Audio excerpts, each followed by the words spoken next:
আওয়ামী লীগ সাধারণ সম্পাদক ওবায়দুল কাদের চোখ খুলেছেন, তবে শঙ্কামুক্ত নন, জানালেন বঙ্গবন্ধু মেডিকেলের চিকিৎসকরা।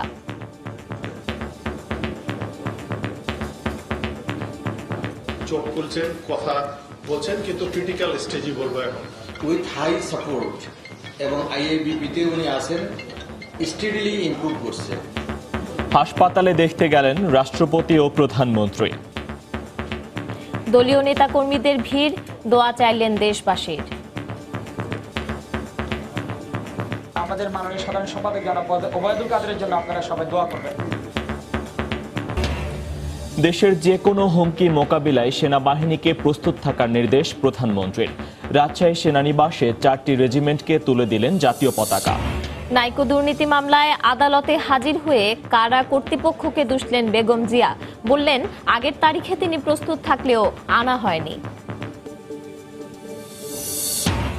আবারও গ্যাসের দাম বাড়ানোর উদ্যোগ সরকারের। উচ্চ মূল্যের এলএনজি আমদানি আর ভর্তুকি কমানোর দোহায় প্রতিমন্ত্রীর। যৌক্তিকতা নিয়ে প্রশ্ন ক্যাবের।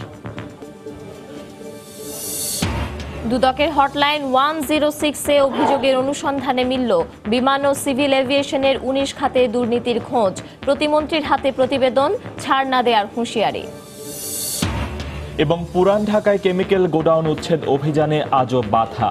টাস্কফোর্স সদস্যরা প্লাস্টিক কারখানায় প্রবেশ করার পর বাইরে থেকে ব্যবসায়ীদের তালা, বিক্ষোভ।